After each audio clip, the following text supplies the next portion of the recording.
So I've got a word in my title today I never thought I would ever put in the title of a message, and the title is Emotional Hopscotch and Careful Planning.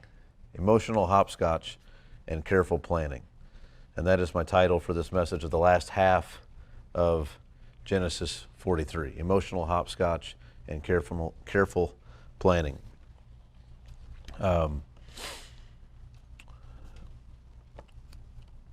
Last time we met, I taught through the first half of this chapter. There we considered basically just the utter desperation of the family who had inherited so many promises from God concerning their future. If there was any family on the earth you would thought that would be kept from a situation like we find ourselves reading about in the first half of Genesis 43, it would have been Jacob's family. All these promises from God, both to Jacob, but also to his father and his father before him. It's very unlikely. It's very startling, in a sense, to see them this way. The family was missing key, important, and loved members. They were, at this time, hurling accusations at one another. They were a group of, at least some of them, murderers. They were adulterers, liars, slave traders, dishonest, lazy, full of favoritism and jealousy.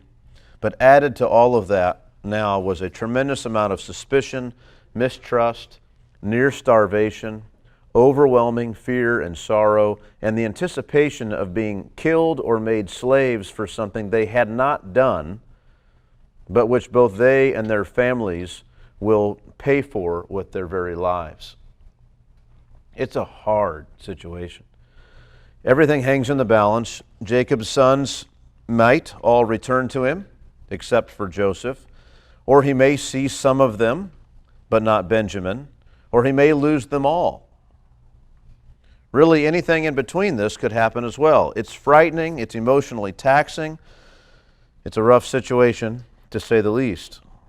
And this is where we left them. Jacob sent his sons with a plan to enact. They would take some of the choice fruits of the land, things that they had, that they could get, whatever might be an appeasing gift. There's not much of it left due to the famine, but gather what you have and take it down there.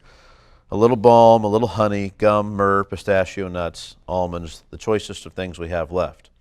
We remembered the biting irony that these brothers were traveling down to Egypt to purchase, to clear their name and to purchase, in a sense, their lost brother out of Egypt after, with all this silver in their bags, after having before sold a brother for silver, for far less silver. And this is the plan, though, to go down there, bring this gift, that'll help, then take double the money with them, right? They were to take all the money that they had wrongly taken back with them, whether it was not any fault of their own, they know that, but it happened nonetheless, and doesn't look good. And so if they're going to go, they need to bring all the money that they left with last time that should have stayed in Egypt, and then also money to buy again. And then they were to take their brother Benjamin with them and go straightway to the man, right? Find this ruler of Egypt who needs to see him. Don't try to get around and get away with anything. Don't try to get around him. Go right to him, be up front, and take care of these things. And then the last thing and most important part of their plan was to cast themselves on the mercy of God, that they might, by God's grace, find mercy before this man, and this man might agree to send back both Simeon and Benjamin with them, with the grain that they purchased, and they would live. That's where we were. But Jacob, for his part, was going to stay in Canaan and await the news while his sons went on their way. We're not sure exactly why he chose to stay. Probably the journey was would be too much for him, taking it on a donkey like that. Much of it spent on foot. Maybe the return journey probably for most of these men would have been on foot as the donkeys were loaded with grain. And so maybe just too much for the old man to do. Maybe he just he couldn't bear to be there. I don't know. But this is now the second time he's not gone down to Egypt to get grain. I assume it's the kind of thing you send the young men to do and the old men stay home because they can't make the journey. Now, all of that being said, just by way of review, I'd like to pray, and then I'd like to read all of chapter 43, and then dive into the new material today. So why don't we pray?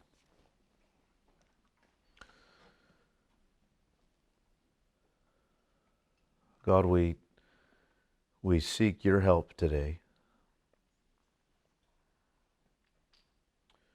You've invited us in to call you a father and to know you as sons and daughters, and so we come. And we ask from your hand that you would take this food for us today, this chapter of Scripture, this part of this story, and break it to us and feed us. Give us the things that we need.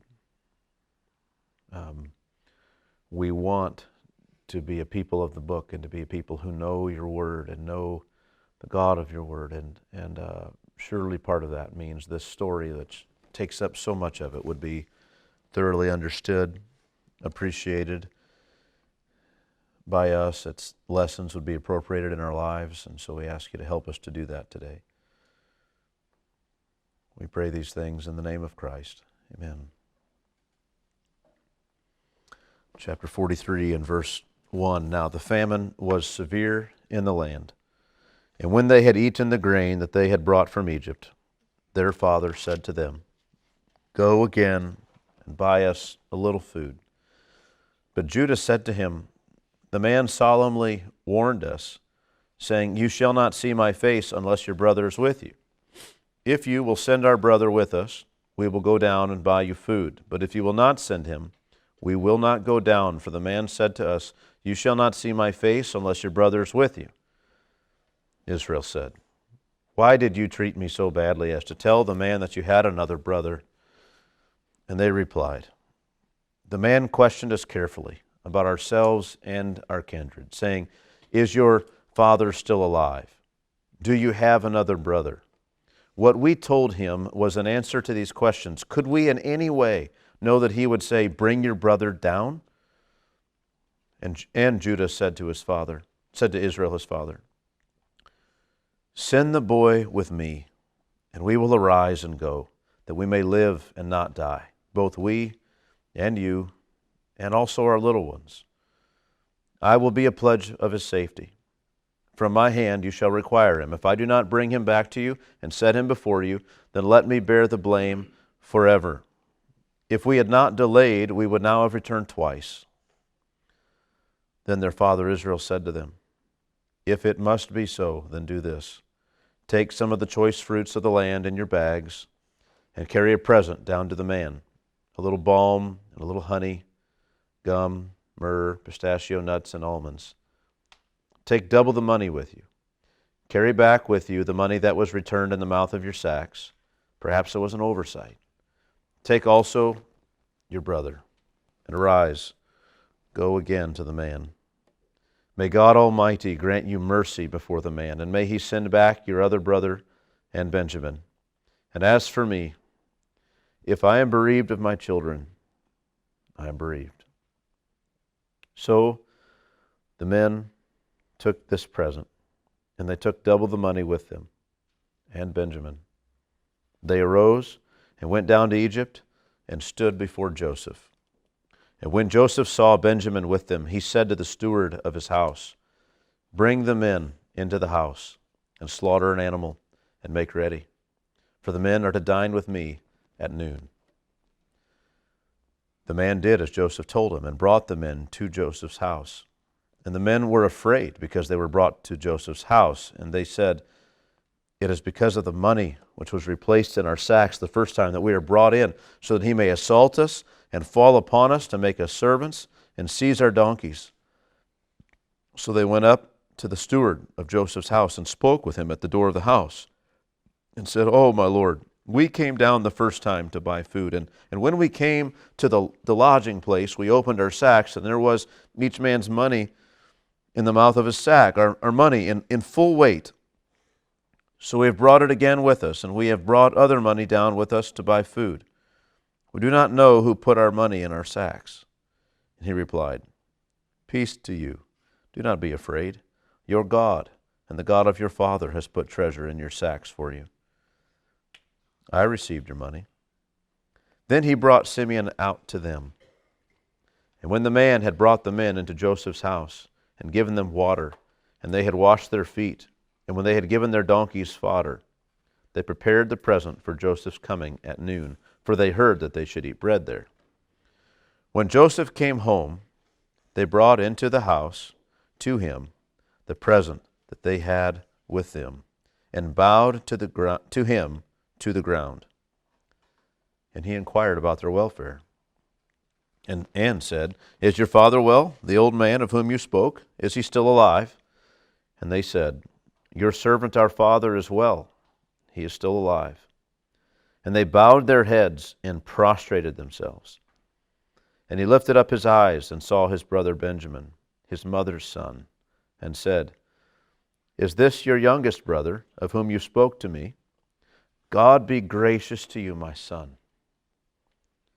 And then Joseph hurried out, for his compassion grew warm for his brother, and he sought a place to weep. And he entered his chamber and wept there. Then he washed his face and came out. And controlling himself, he said, "Serve the food." They served him by himself, and them by themselves, and the Egyptians who ate with him by themselves, because the Egyptians could not eat with the Hebrews, for that is an abomination to the Egyptians. And they sat before him, the firstborn according to his birthright, and the youngest according to his youth. And the men looked at one another in amazement. Portions were taken to them from Joseph's table, but Benjamin's portion was 5 times as much as any of theirs.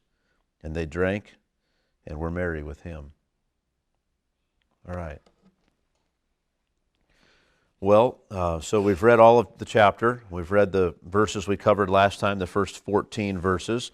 And we come now to verse 15. And in that verse, we read, first of all, something of a quick summation of their present circumstances and purposes. And we read that, "So the men took this present, and they took double the money with them and Benjamin. They arose and went down to Egypt and stood before Joseph." In a sense, that summarizes all the things they've done, and it also talks about what their plan was, is to come down before Joseph. And they haven't really stood before him yet, but in a way, the verse actually describes the action just in fast forward. That is, they did take this present, they did take double the money with them, they did take Benjamin, they did get up, they did go down to Egypt, and they did stand before Joseph, because the next verse we read is Joseph sees them.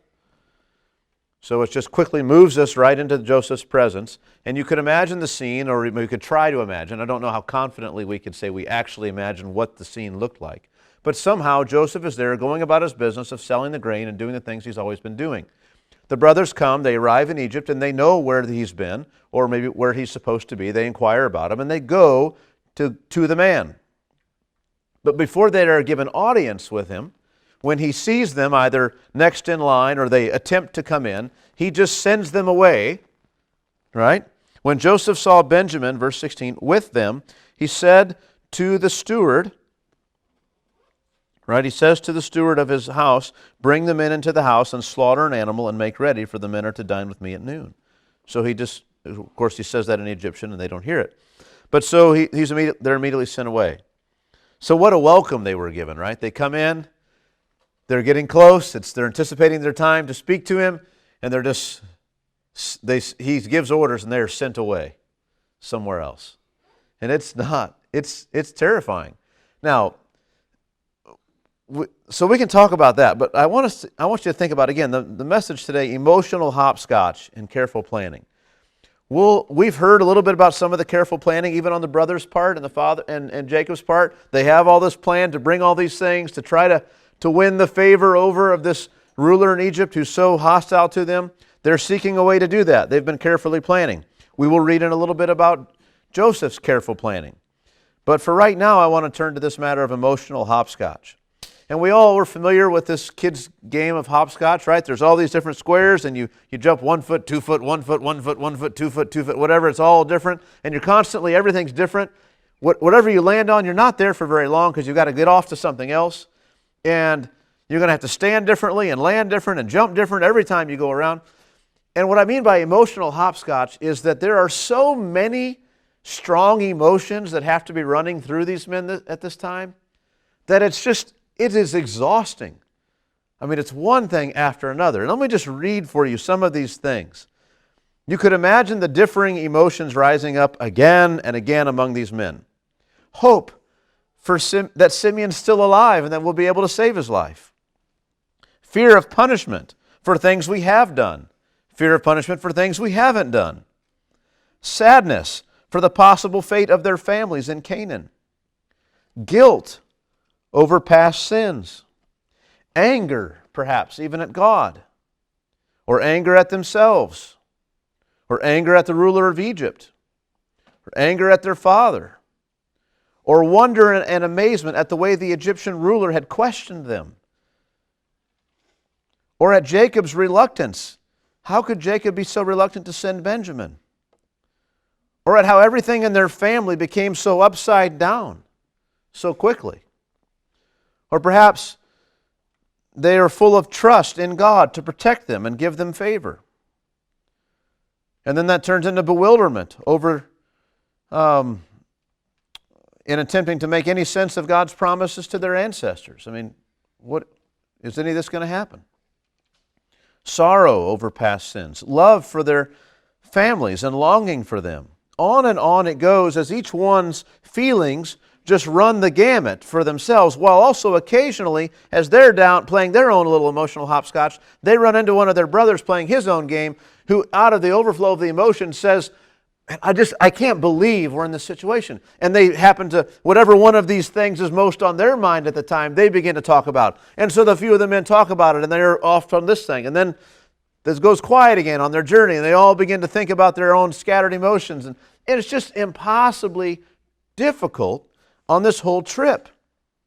With every step they take, they're closer to the meeting that will decide the fate of their entire families, all of their families. I just say, if we just read through this and think, okay, they made the trip and then this thing happened, think about this for a minute. There's a lot that's going on in verse 15 as they take this trip. It's not an hour trip, right? It takes a long time to get there. It's not a few hours or a few days. It's a long journey. And so, what would take place? And they come to the man. When Joseph saw Benjamin with him, he said to the steward of his house, "Bring the men into the house and slaughter an animal and make ready, for the men are to dine with me at noon."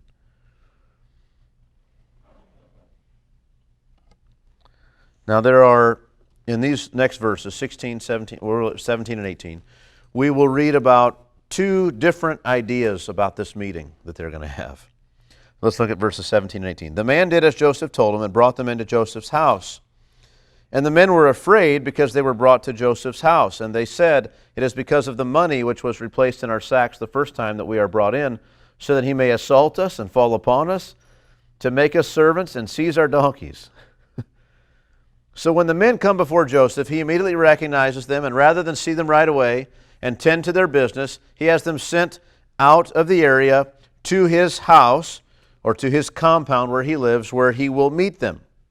For Joseph's part, he's planning to continue to show them kindness, an attempt to continue discerning what sort of men they are, what is in their hearts. That's his plan.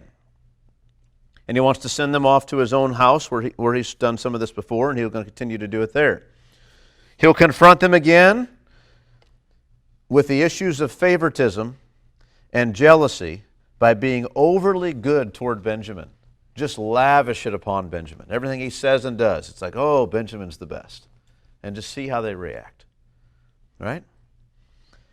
And then later, not in this chapter, but in 44, he will provide them every excuse to leave him and walk away. Every reason to do it, to leave Benjamin behind. Depending upon their response, he's going to learn a great deal about who they've become. Now, on the part of the brothers, so that's Joseph's part, but that's his idea about what's going to take place in the meeting. For their part, they are terrified. They're convinced that the missing money is the cause of their being singled out. and that in a few moments they're going to be punished as this ruler takes an exacting revenge. They expect, they say, a beating. He will assault us. Not that he will personally come and lay hands on them, although his servants having done so first, he may get in a lick or two, right? But this is the idea. But rulers don't generally, they're not generally the executioners. They have people who do this stuff for them. So they expect a beating. They said, it is because of the money which was replaced in our sacks the first time that we are brought in, so that he may assault us, right? And may fall upon us to make us servants. So then forced slavery, right? We're going to receive a beating such that we can't escape, and that if we try, it will continue upon us. They'll fall upon us to make us slaves. And then they expect to be robbed of all their possessions, to have all their possessions confiscated, right? And he will seize our donkeys. The only thing we've got all these gifts and money for him, and he's going to take all that, and then he's even going to take our donkeys. He's going to take it all. They expect to lose all their possessions. So that's their expectation. So two very different ideas about this meeting. And then we have next two explanations for the misplaced money in verses 19 through 23. And let's look at that. Verse 19. So they went up to the steward of Joseph's house and spoke with him at the door of the house and said, "Oh, my Lord, we came down the first time to buy food, and when we came to the lodging place, we opened our sacks, and there was each man's money in the mouth of his sack, our money in full weight. So we have brought it again with us. And we have brought other money down with us to buy food. We do not know who put the money in our sacks." And he replied, "Peace to you, do not be afraid. Your God and the God of your father has put treasure in your sacks for you. I received your money." Then he brought Simeon out to them. Now, I say two explanations for the misplaced money. Before we get into that, there's a couple things just to think about. It's rather remarkable. We tend to think of Joseph, because of all the positions he's held, whether he was favored son who was yet next to rule and was faithfully carrying out the will of his father when his brothers were not, or whether he was in Potiphar's house and rising through the ranks and became steward of all of his house and ran everything, or then he was put in prison, falsely accused and put in prison, and he there very quickly earned the trust and confidence of the keeper of the jail and ruled everything. And then he's put in Pharaoh's house, and he's in charge of everything, right? He kind of holds it in trust for Pharaoh. It's odd to think of Joseph in his house having a steward. Like someone that Joseph says, "I can't manage everything. I need to focus on this task, so all these things I'm going to delegate. You're in charge of my house." Like, whew, the standard that he would expect, do you think would be so high? It's just odd to think that Joseph has a steward of his own house. Of course he would, but it's odd to think that. And these men are now speaking with the man who is the steward of Joseph's house. And they go right up to him. So they're outside the house. They're like in the courtyard or whatever. And they've been brought there, and they're guarded, right? They're not just there and left. They've been brought there. But the steward is inside, and they come out to the steward at the door of the house. You can imagine them knocking. "Sir, please, we need to speak with you." Why is it so urgent? Because Joseph's coming, and they're going to be punished, and they need to plead their case. And they would like to have someone who has Joseph's ear to be on their side, believing them, before things happen. They're seeking an advocate with Joseph, and they're going to try to make one out of the steward. And so they seek to explain themselves. Right? They spoke with him at the door of the house and said, "Oh, my Lord, look, when we came down here the first time, we were there to buy food, and we brought the money. And when we came, after we left, we came on our journey, we got to this lodging place, and we opened up our sacks, and in the sacks, in the mouth of the sack was the money, in full weight, all of it, not just part of it, all the money was there." So, we don't accuse us of theft. We have the money with us. We brought it because it's yours. It rightly belongs to you. We haven't kept it. We've brought it here, and here it is. And then we've brought down new money now to buy more food because we need more food, and we have no idea who did any of that. It wasn't us, but we've brought everything. They've made a good case, right? It sounds good.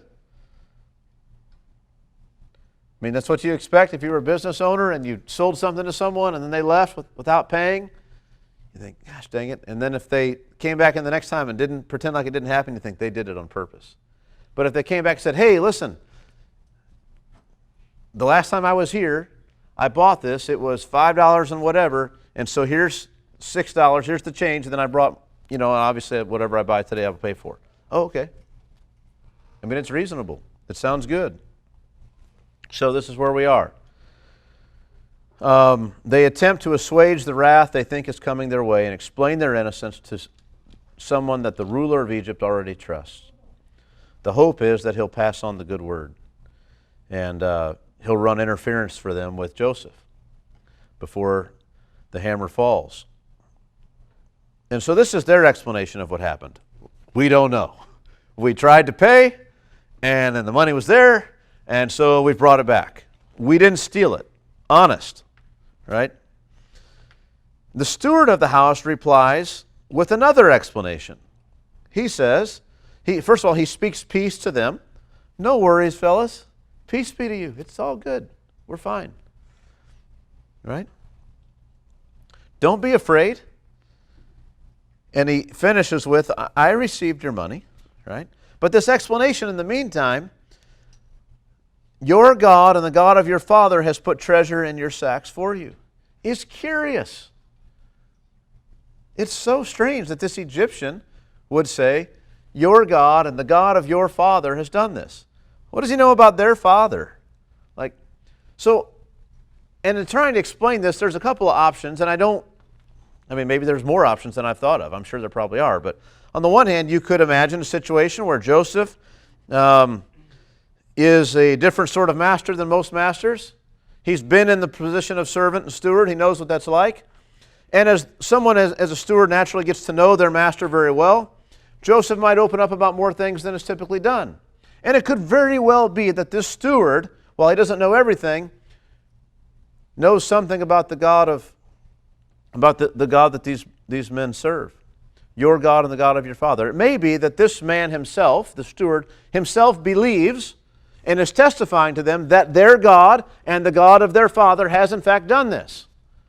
Or, that's one possibility. And I kind of like the way that says some really good things about Joseph. Maybe that happened.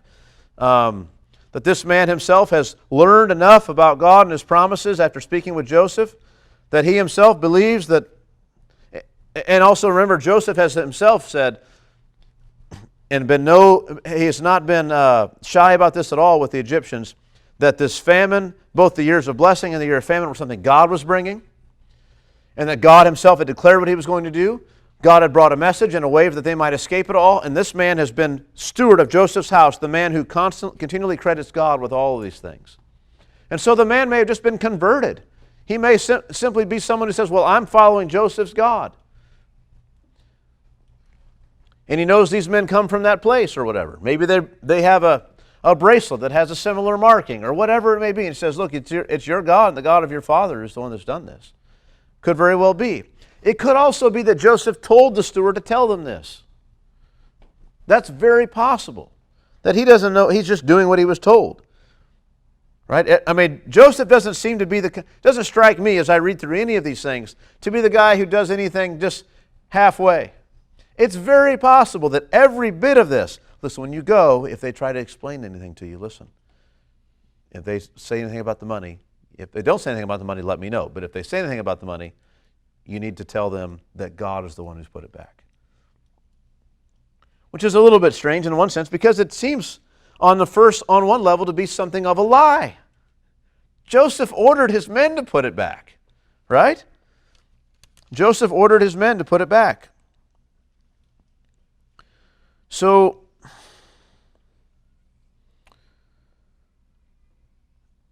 it's a strange thing that's said here, that God and the God of your father has put treasure in your sacks for you. But this is what they're told. God is the one who put these in. So how could that be true? Well, it's true in one sense in terms of God's providence. We could say in one sense everything that happens, God has a hand in it one way or another. But the other thing is, when I think about Joseph seeking to reconcile with his brothers, on the one hand, he puts the money in, and it is a severe test for them as to what they're made of. But in another, like when the people of God come and are in this need, Joseph gives to them without cost. Like it doesn't cost them anything to get what they need. God just provided for them. And Joseph is very clear about that later on, right, in chapter 50. Even here later on, when he tells his brothers, like, don't be afraid, God has done this to preserve you alive. It's just, this is all for you. So naturally, it wouldn't cost them anything. So you could see how Joseph, in a sense of getting a sense that God has done all this for the sake of his family, would want to be sure that it didn't cost them anything along the way. And in that sense, he's kind of acting in God's place as a steward for God. Just like he's been a steward for Pharaoh, he's to do things in ways that Pharaoh would want them done. Here he is acting in behalf of God as the redeemer of his people, the provider, the protector, the rescuer of his people, and he does so in ways that God himself would not charge them for this. And in that sense, it's God himself put the money back. God has done this. Your God and the God of your father. So that's my explanation for where those words come from. You may have your own. We may develop others still down the road, but that's my best stab at it right now. And then the steward does one other thing. While they're still outside, he proves that they were not being punished. They were not about to be punished by releasing Simeon to them. So probably Simeon was probably not held captive in Joseph's house, but maybe on his grounds or maybe nearby, and word was got to go fetch him and bring him. And so he comes into the house, and then this steward brings him out to them. Curiously, though, there's no happy reunion mentioned between Simeon and his brothers. There's no rejoicing and weeping and laughing and carrying on. Which on the one level does speak to a bit of the love lost between all the brothers, possibly. But I think more accurately speaks to the fact that this whole matter isn't decided yet. And it's like, okay, you're here. And we'll see how this goes. I mean, the steward says this one thing, but we still got to talk to the man. And so it's not decided. It's not, he was brought out of the prison, but we don't know that he's free totally. And we don't know that we're free to go. We haven't got the money yet. The man hasn't let us go. He hasn't asked us all these other questions, like this guy tends to do. Weird things haven't been happening like they've been happening every other time. Last time when he asked us the question, we didn't answer him right away. He threw us all in prison for a while. So, this isn't kind of an easygoing guy so far as they know. And it's just the whole matter's not yet decided. They're greatly concerned. And so even though Simeon has come out, they're not rejoicing at the victory of the day because the battle's still yet to be fought. This meeting hasn't happened yet. So then, that having happened, evidently the steward has informed them, although it's not said yet, but we'll come to it in a minute, that that the reason they've been brought here is to eat with the ruler. They're going to eat with the Lord of the land. He noticed that they brought their brother, and so he had their other brother released to them, and they are going to dine together. And so now you talk about emotional hopscotch. Now it's like, okay, wait a minute. Now he thinks we were honest. He is maybe not holding this grain against us, and the fact that we've maybe proved ourselves as honest men, he's going to just entertain us and, sort of as a halfway of an apology for having putting us through all this. We proved our innocence, and we get to feast with him and leave and be on our way. Sounds great. It's like massive relief, but still not everything's done. So now,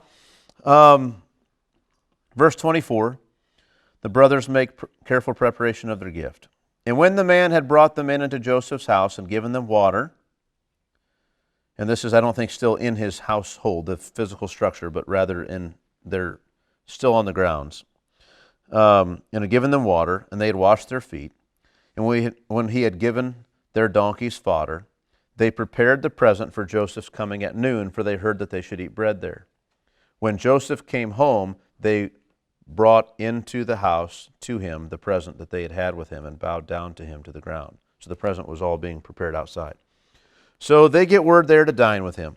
And then they prepare themselves for this ruler's presence, and they prepare the gift. And you can imagine, all of that. They all had in their sacks different things to bring, and now they get it all out. And what does that look like?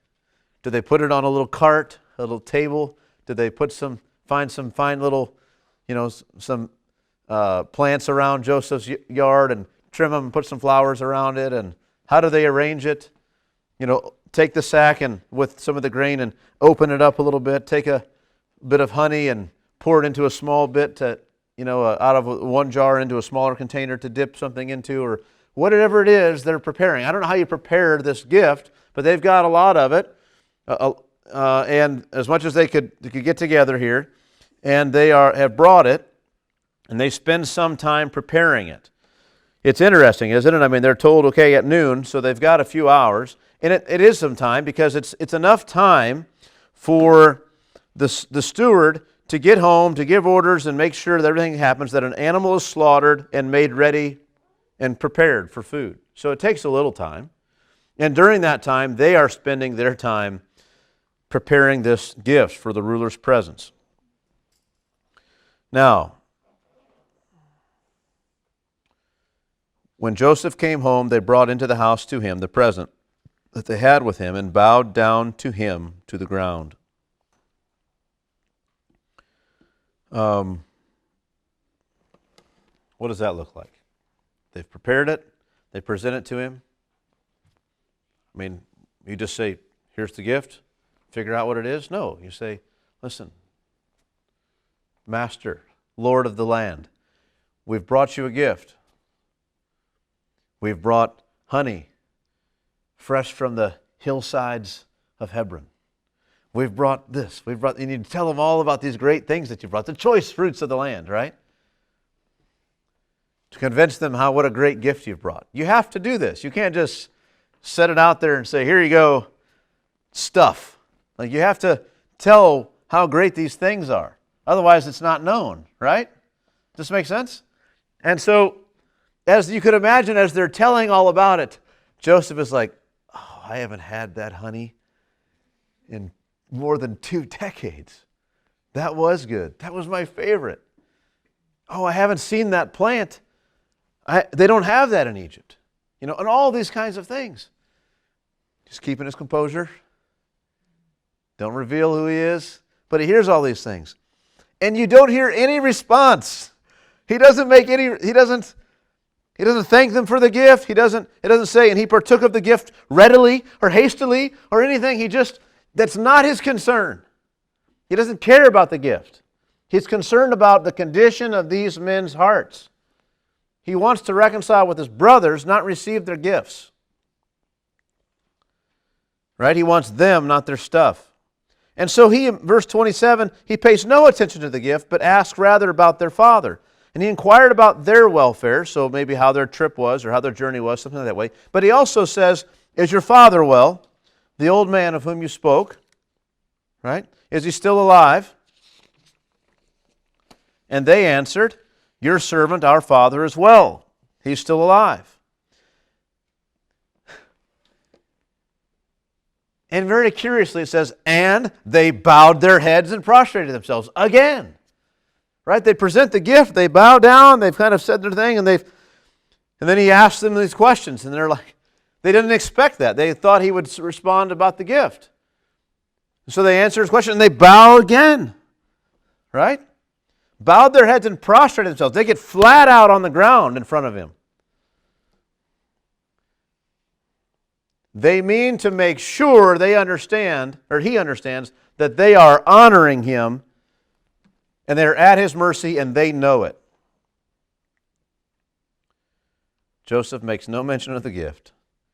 Some of these things, he had not seen for 20 plus years. So he asks about their welfare, and he quickly asks about their father. The brothers continue to try and honor and appease this ruler by answering his questions and bowing themselves before him. And then we read this in verse 29, that Joseph sees his brother Benjamin and singles him out for a blessing. He says, "And he lifted up his eyes and saw his brother Benjamin, his mother's son, and said, 'Is this your youngest brother of whom you spoke to me?'" Right? And before the answer comes, they look up. Who's he looking at now? Yeah, no, that's him. It's like, you can imagine, like they look and they see, and he just says, and he looks at Benjamin, he says, "God be gracious to you, my son." And it's like, you can just imagine, really? Like, we've been through all this? God be gracious to him? Like, we've been praying that God would be gracious to all, that God Almighty would be gracious to all of us and get us mercy in your sight. We come down here, and you're all about this kid. Right? Of course, Benjamin, he's always had it good. Dad loves him the best. He gets everything. We get sent on the errands. He doesn't have to do the work. He doesn't trust us with him. We had to vouchsafe for him. Some of us offered our sons, and it didn't matter. Right? Didn't matter that Simeon was down here, Simeon was lost. We get down here, and this ruler who doesn't even know us, it's all about Benjamin. Ugh! I'm tired of him. Right? Enough with Benjamin. That's the temptation. Right? That's the great temptation. These words to Benjamin, I think, are calculated by Joseph to invoke jealousy from them toward Benjamin. They're meant to remind the brothers of the sort of favoritism Joseph used to enjoy and to provoke them to resentment if they had any resentment left. This ought to bring it out. They themselves had once been so envious of Joseph, they couldn't even speak a peaceful word to him. And so he wants to know, what kind of men are they? Well, he knows there's another brother who's his favorite right now. And so what does he do?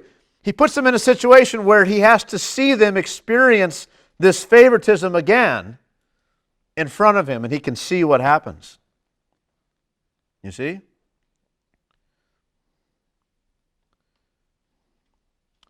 Everything he's doing is calculated. We know he's calculated, and all of his speech is calculated, because when he gets to the place where he can no longer act according to plan, he excuses himself and he gets out of there. It says he hurried off. He hurried off because he couldn't carry it out anymore. He needed a reprieve. Well, let's look at that. Joseph is overcome with emotion, verses 30 and 31. Then Joseph hurried out, for his compassion grew warm for his brother, and he sought a place to weep. And he entered his chamber and wept there. Then he washed his face and came out, and controlling himself, he said, "Serve the food." Now, I've been in a situation before where I've been in front of people, and it's not that it was inappropriate to weep or to cry, but you kind of feel yourself overcome with emotion. Tears begin to fall. You wipe them away, and everyone might even understand if they saw you crying, but it's just kind of, you just don't want to impose. You don't want to answer the questions about why and all this stuff, and you just try to bury it for the time being. Then there's other times I've wept in my life, and I'm sure you have too, some of you. You've wept to the extent that if you were going to go see someone again, you need to wash your face. Like you're a mess. You have been weeping. Your eyes are swollen, your face is red, you got smudge marks everywhere. Like, you have to just wash. Especially an Egyptian who typically they would do their face in certain ways with makeup and stuff. So like him especially, he's got to totally clean up and redo everything and then go back out. And so this is the kind of weeping he did. So don't think that he saw Benjamin and just thought, oh, man, and it was just hard not to say something to him. It was hard not to break down weeping right there, to go hug him and just express his love and his warmth, not for him only, but for all of them. And he has to leave. Why leave? Because he's committed to this plan. You see? There's no reason for him to leave if he just wants to welcome them all back. But he has a plan. There's something more that has to be done. More things he wants to put them through. And if he doesn't do this, he can't get the answers he needs. And so he runs out of there, gives them to his room, spends some time, we don't know how long, weeping, gathers himself together, washes his face, came out, and controlling himself said, "Serve the food."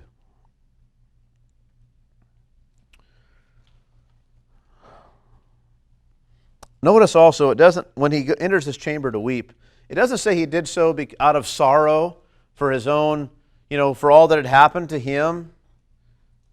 That would have been easy, right? Just the opposite. Compassion grew warm for his brother. His heart went out in love towards Benjamin so much he couldn't stand to be in the room anymore. He cannot reveal his cards yet in his plan. He must finish what he started. The time for open reunions is near, but it's not here yet. And depending on how these brothers respond, it's not even certain to come.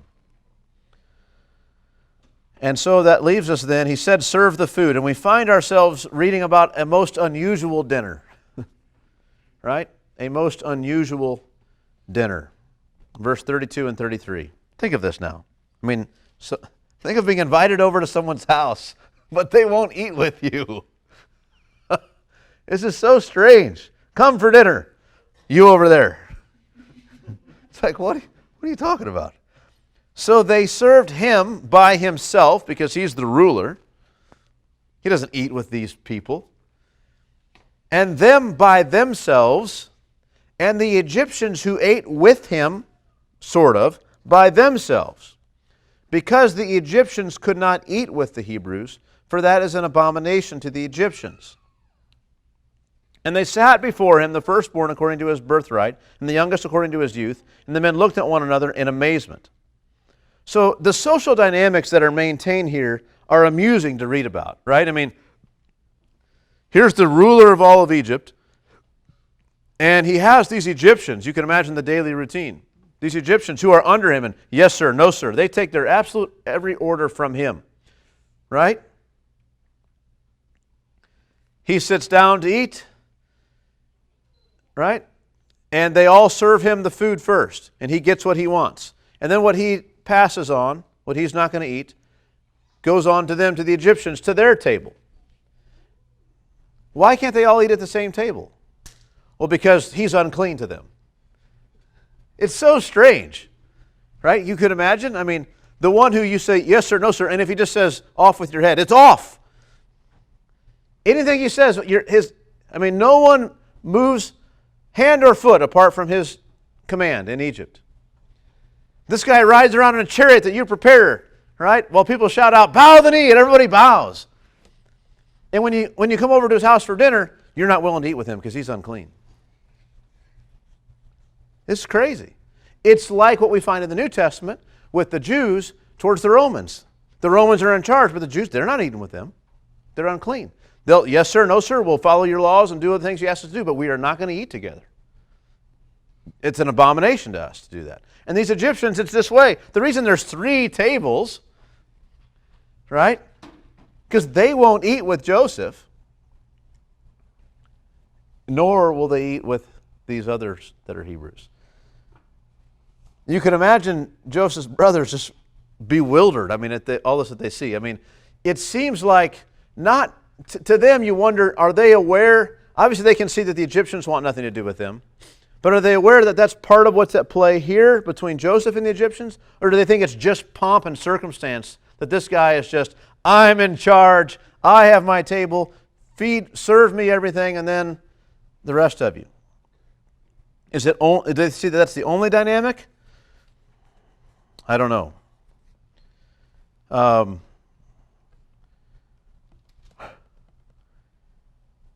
It's hard to say whether they think this guy's an actual Egyptian or not, or they just think he's just a foreigner who's ruling in Egypt. I don't know. They call him at times an Egyptian, the ruler of Egypt, or an Egyptian ruler, but is that meaning by ethnicity or just by political affiliation? It's hard to know. So nothing about this would have been normal for any of the people involved. I mean, it's such a strange situation. But it's especially unusual for the sons of Jacob, who were left in amazement, as not only were they segregated and watched this weird situation, but there were 11 seats there, and everyone was in order. They had assigned seating. Joseph had planned this ahead of time. And they were put in place according to their order of birth. Exactly. Now that's amazing. I mean, I'm sure you could calculate the odds on that, but I'm sure they're not good. How many different ways can you arrange 11 people? Put them exactly in this one order, right? So this is the situation that they're in. And they are, it says, they looked at one another. Not only were they amazed, but they're looking at each other like, what? Yeah, I know. It's crazy. I can't believe it. You got it. How did this happen? So they're full of amazement. Do they suspect? They obviously don't suspect that it's Joseph. Do they suspect that it's this man who ordered them this way? I mean, I don't know. They don't know what to think. They're amazed, stunned, speechless. Well, now, verse 34. Portions were taken to them from Joseph's table, but Benjamin's portion was 5 times as much as any of theirs. And they drank and were merry with him. So let's kind of take these in order. Portions were taken to them from Joseph's table. So he eats, think about how much food was put at his table. There's a feast, and these guys eat their fill of portions that were taken off of his table to them. Right? So it's a very clear order here. You guys are outsiders. We serve this master. He gets his choice of everything. It would be as though today we might set up this whole big buffet and say, everyone be seated. First, fed will be the bride and the groom. Right? They will eat first. They'll get all the things that they want. And then from that table, which is where all their food is, everyone else can get after they've gotten all that they want. Only they don't come up to the table to get. Joseph has other servants, these other Egyptian servants, who grab the food according to his orders and give you the food. They put the food in front of you, and that is what you eat. And they have a veritable feast, right? They eat and drink, right? Plenty, as we'll see in a minute. But so here they are. But Benjamin is given 5 times as much food. More than he could possibly eat, right? They all have more than they can finish. He's got 5 times the food. The favoritism is unmistakable now. How will the brothers respond to this? I mean, not only did he speak to you in this way, but look what why does Benjamin always get the better end of the deal? They're all partaking of the feast, all have plenty, but in front of them all, Benjamin has so much more. Think of this. A firstborn's portion would be twice the amount. He doesn't have twice the amount. He has 5 times the amount. Right? 5 times the amount. It's unbelievable. Now, all this provides an occasion for any of these jealousies, again, to come out and surface in the minds of the brothers, to be in their head as things undertake the next day in chapter 44. These things take place. But amidst the feast, there's also another thing happening, part of the plan being put into action as well. Joseph ensures that the men all have enough to drink so as to get them all a little drunk. And that is said, you don't find it in the ESV. It says, and they drank and were merry with him. Well, look down in your footnote. The Hebrew says, they drank and became intoxicated. They got drunk. Right? So here you are, and the servants just keep putting another glass of wine in front of you. Could we get some, I really want to kind of have my wits about, can we get some water too? Sure, we'll get you more to drink. Here you go. More alcohol. And it's like, okay. Or the drink is just particularly strong. They don't need much of it. And it's like, here's lots of bread and they need something to wash it down with. And the only thing is, it's 80 proof. What are you going to do? And before they know it, they're drunk. Deliberate. Very intentional. Why? Because he's going to accuse Benjamin. He's going to see to it that Benjamin is framed for stealing. And if everyone's memory of last night is a little bit hazy, and everyone's in a little bit of a bad mood because of the hangover they had, then all those jealousies that are maybe ripe for manifesting themselves will come out in a hurry. I don't know what happened. I don't remember everything that happened last night. But I'm sure it's Benjamin's fault. He's always been getting the good things coming to him, and now that wasn't good enough, Benjamin. You had to steal something. I hope you rot. We're going home. We're in this mess because of you anyway. And you could just imagine it's so easy to come out if those bitter feelings are there, if the resentment's there. And so this is the plan.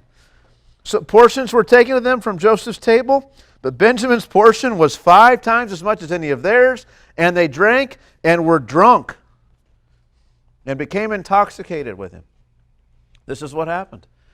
And so this was the plan. It wasn't this big happy reunion and they're all just making merry, hey, and telling jokes and stuff. It was still very calculated. Like they might have been relieved that it wasn't as bad as it could have been, but they didn't know. They didn't know what was the plan. There's a proverb. I just now thought of it. I wish I would have thought of it before. Better remember the proverb. There's one where it's like if you go to a king's palace and you eat, don't be greedy and eat all these things before you because you don't know how you might pay for it later. Remember where that's at?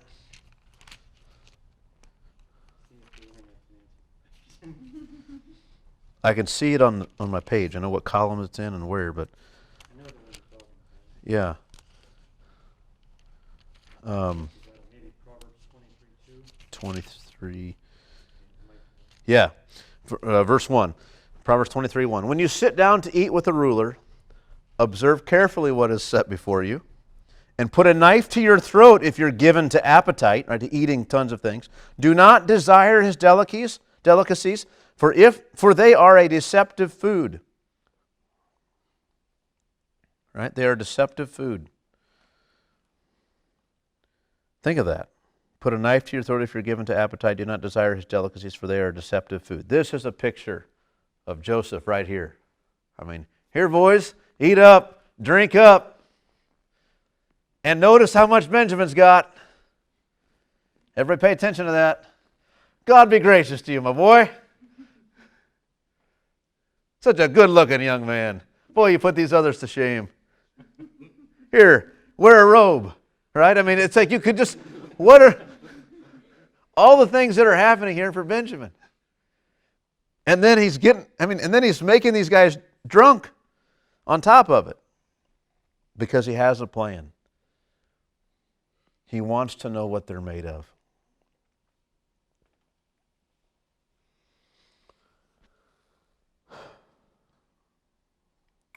So again, amidst this feast, there's this other part of the plan being put in place.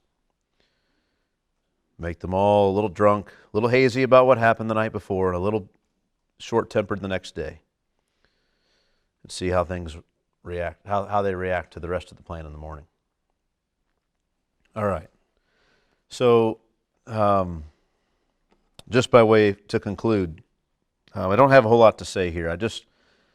I want you to notice this, that I mentioned emotional hopscotch. The emotions in this chapter are running high. Mark this down, for everyone. Right? For everyone. Reconciliation is a costly business. Right? It's not as that, like if someone's wronged you, a lot of times it is easier just not deal with it.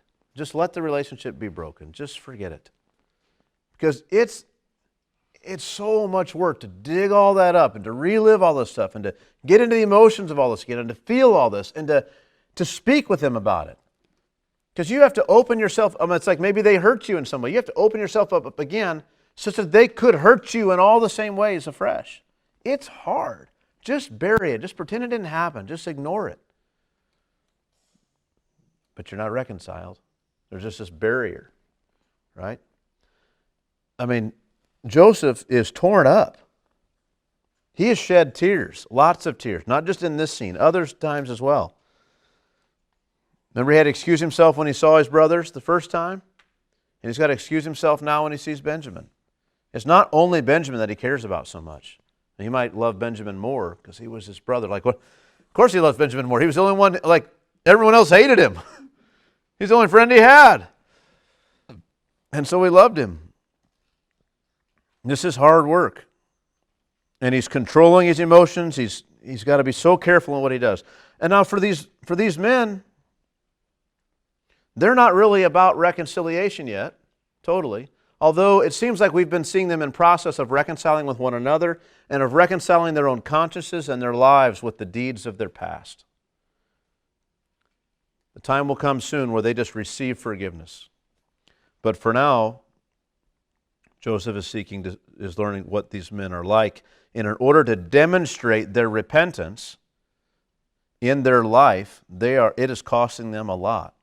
And they couldn't actually get in a place where they could reconcile to Joseph, truly, unless in their own hearts and minds they had worked through all these issues. And Joseph has been forcing them to work through all these issues. And by the grace of God, they have been. Not only the guilty brothers, but Joseph, their victim, who experienced much heartache and had to deal continually with these strong emotions while trying to learn if reconciliation with his family was possible. It's one thing to forgive someone. I think clearly, everything that we've seen so far, Joseph had long since forgiven his brothers. Even just naming his own children demonstrated that. He's moved past those things. He doesn't resent all of that anymore. He knows it was wrong, but he's forgiven them.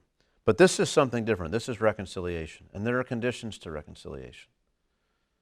And so this is where they are. Well, next time I speak, the plan is to teach all of chapter 44, and it is my favorite by far portion of the whole Joseph story. So I'm looking forward to that, and I hope to make it your favorite portion as well, if it's not already. Are there any questions or comments about the bit that we've considered today?